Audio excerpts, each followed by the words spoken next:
You're sitting in a meeting, someone says something about your work, not privately, not carefully, in front of everyone, and every cell in your body wants to respond, to defend, to explain, to make sure everyone in that room knows they're wrong. That impulse, completely human and completely the wrong move.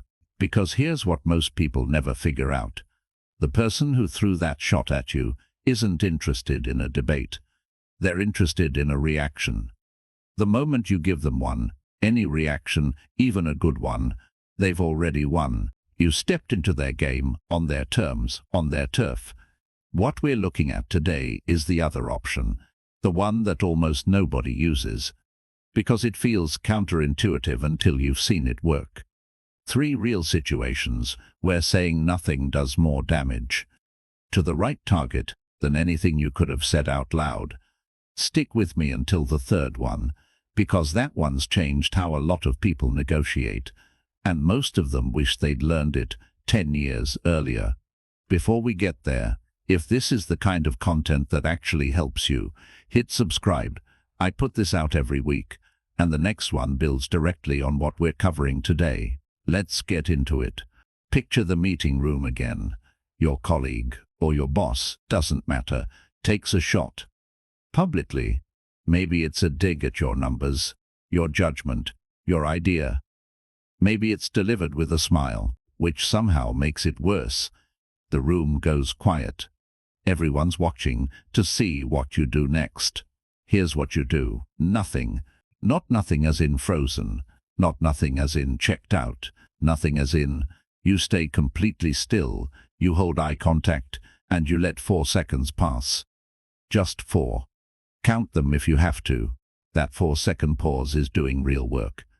The person who attacked you was expecting a reflex, a quick defense, a stutter, a flush of embarrassment. That reflex is the food they came for. When it doesn't arrive, they're left holding their own aggression with nowhere to put it. The room heard what they said. The room sees that you didn't flinch, and suddenly the energy in that space shifts. Not because you said anything clever, but because you said nothing at all. After the pause, if you need to speak, keep it flat and clean. Are you finished?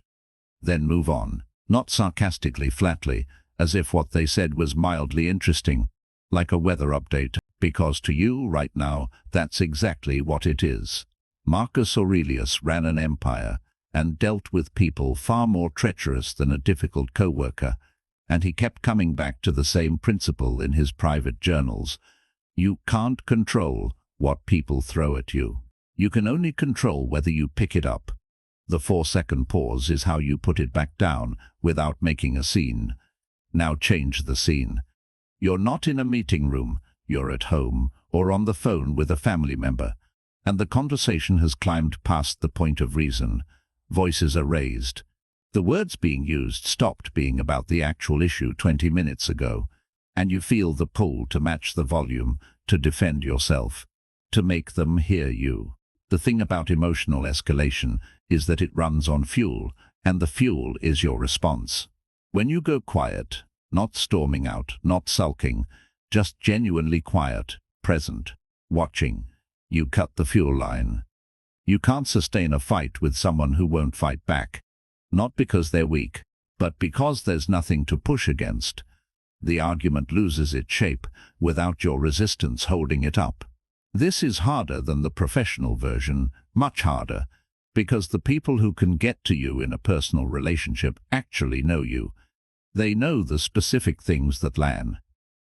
And the urge to not let something unfair go unchallenged, when it comes from someone you love, is almost overwhelming.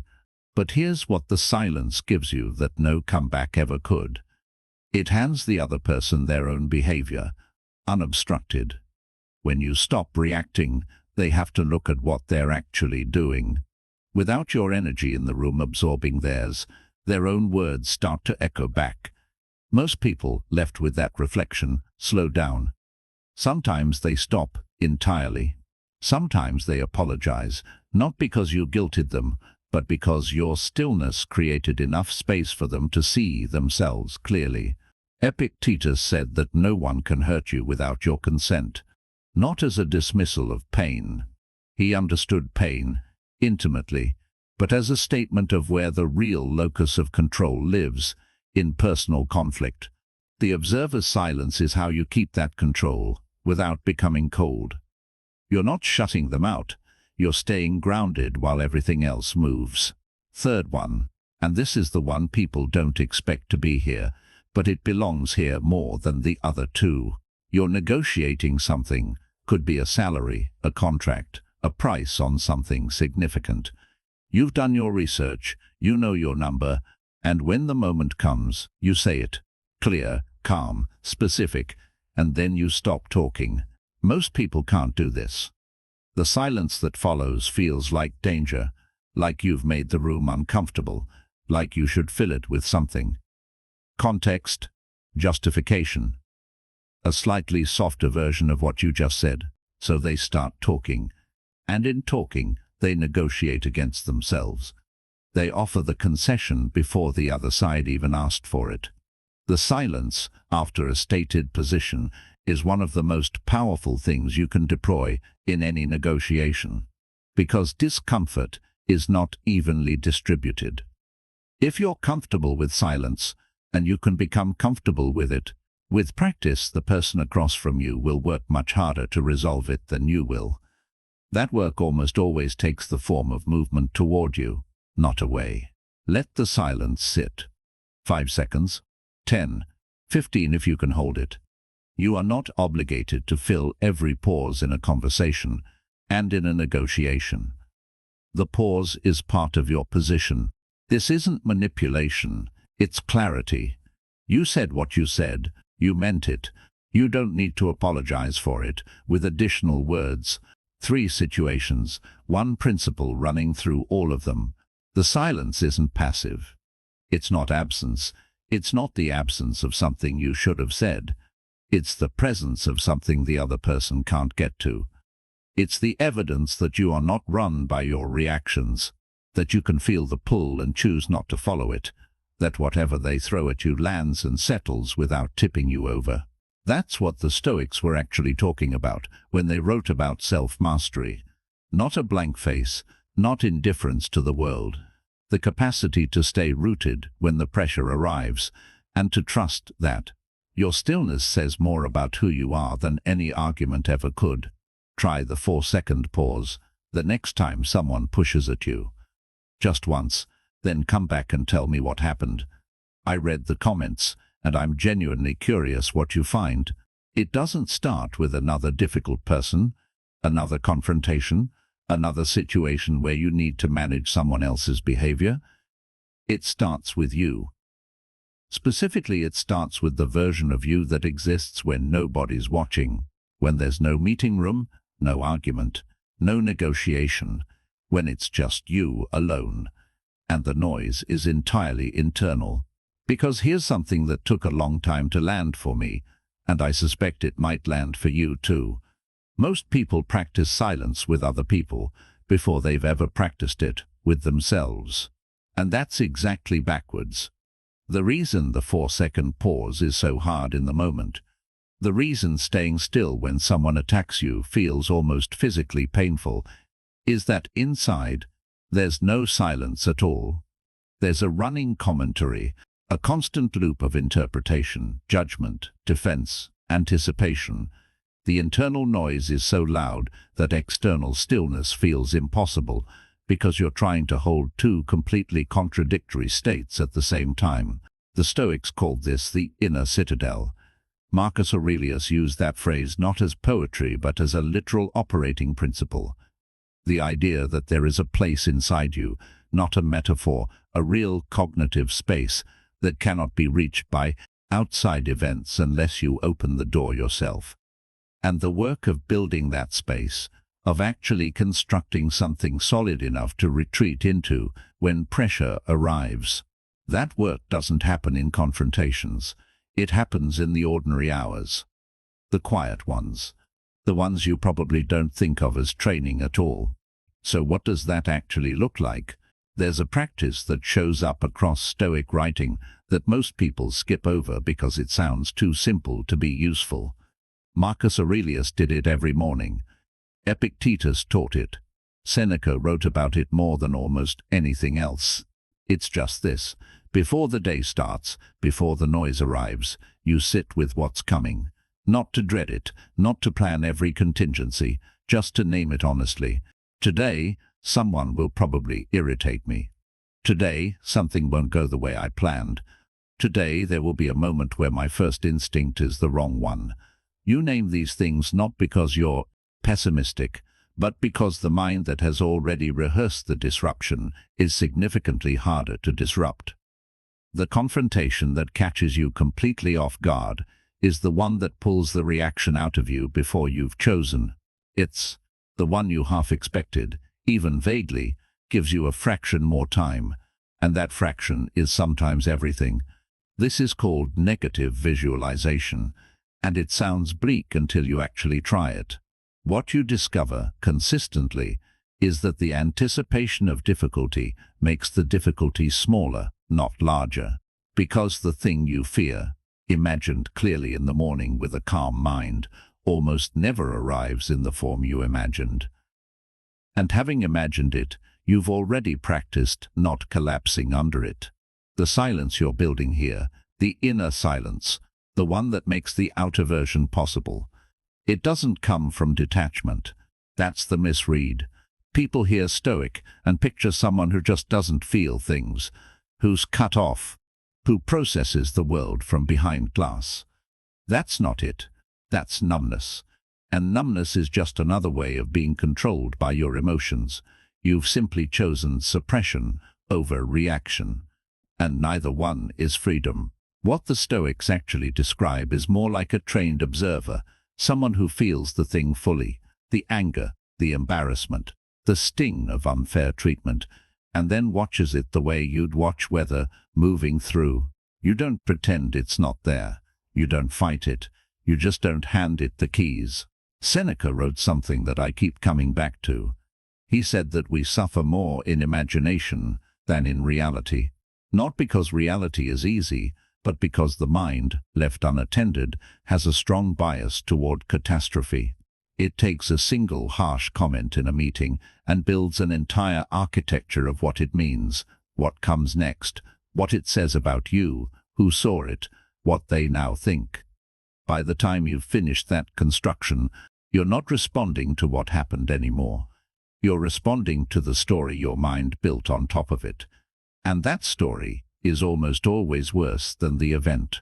The inner silence, the practice of it, is about catching that construction process early, noticing when you've moved from the actual event to the story, feeling the seam between the two, and choosing, deliberately, to stay on the side of what actually happened rather than drifting into everything your mind wants to append to it. That sounds abstract. Here's what it looks like in practice. Something happens. Someone says something dismissive. A plan falls apart. You get passed over for something you wanted. Your mind immediately starts moving. You feel it physically first, usually chest, jaw, somewhere in the upper body, and then the thoughts arrive fast, stacking on top of each other. Here's the practice. You pause at the physical sensation before the thoughts get too loud, and you ask one question, just one: what actually happened here? Not what it means, not what it implies about this person, or about you, or about how this is going to go from here. Just what, concretely, objectively actually happened. He said this specific sentence in front of these specific people. That's the event. Everything else your mind adds is interpretation, and interpretation is where you lose yourself. This question doesn't make the thing hurt less, but it puts a wall between the event and your response, and in that wall is where your actual freedom lives. Marcus Aurelius was writing to himself. That's the thing about the meditations that makes them different from everything else in the canon. He wasn't lecturing. He wasn't performing wisdom for an audience. He was a man who kept getting pulled off center, who kept reacting when he'd decided not to, who kept finding himself inside emotions he'd already decided weren't worth his peace. And he kept writing his way back. The same reminders, over and over, across years, not because he was failing, because the practice is a return, not a destination. You don't graduate from this.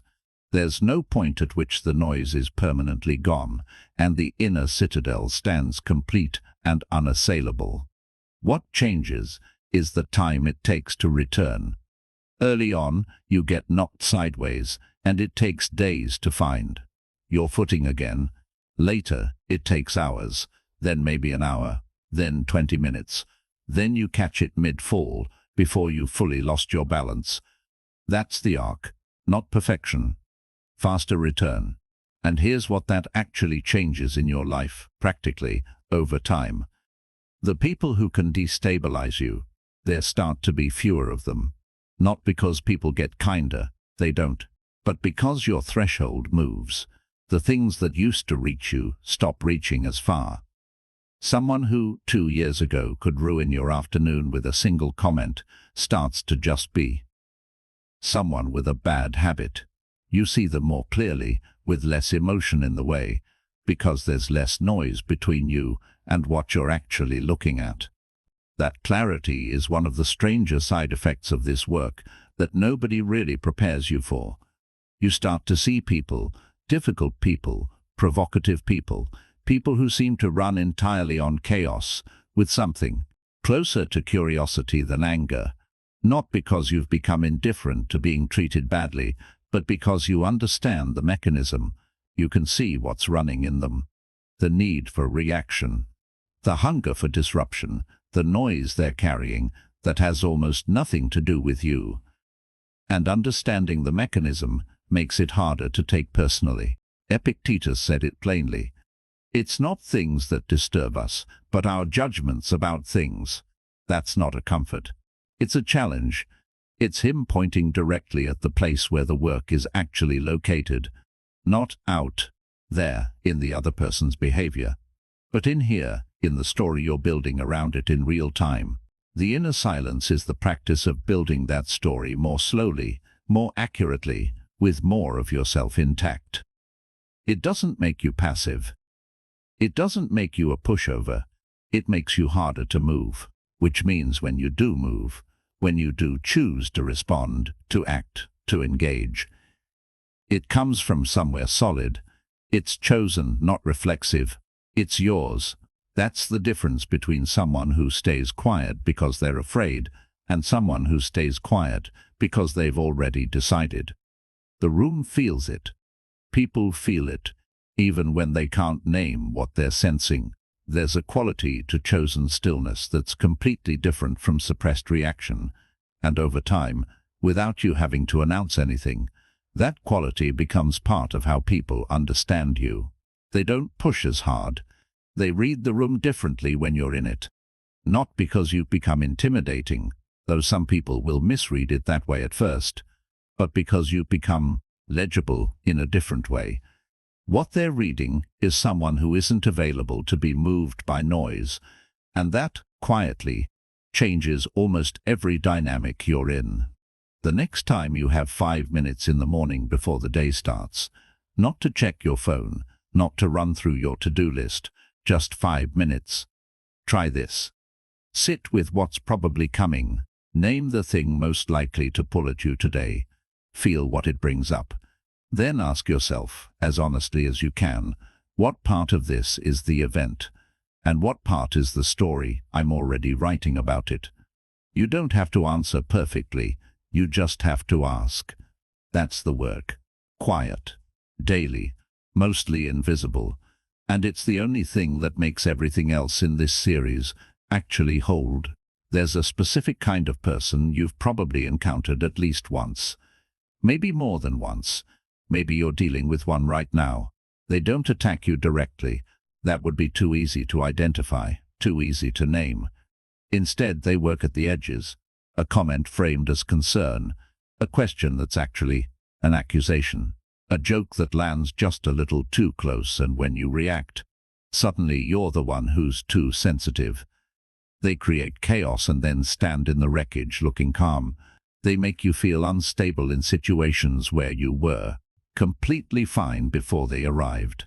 This chapter is about that person, and more specifically, it's about what happens inside you when you encounter them, because that's where the real battle is being fought, whether you realize it or not. The Stoics had a framework for this that doesn't get talked about enough. They made a very clean distinction between what belongs to you and what doesn't. Your thoughts, your judgments, your response is yours. Everything else, other people's words, their behavior, their intentions, what they think of you, not yours, not your territory, not your responsibility to manage or fix or neutralize. That sounds simple until you're actually in the room with someone who's good at this. Because the thing that makes a genuinely manipulative person effective isn't the attack itself. It's the way they make you feel, like the attack is somehow your fault. Like your discomfort is the problem, not the thing they did to create it. And if you don't have a very clear sense of where your territory ends and theirs begins, you'll spend enormous energy trying to manage something that was never yours to manage in the first place. Let's be specific about what this looks like.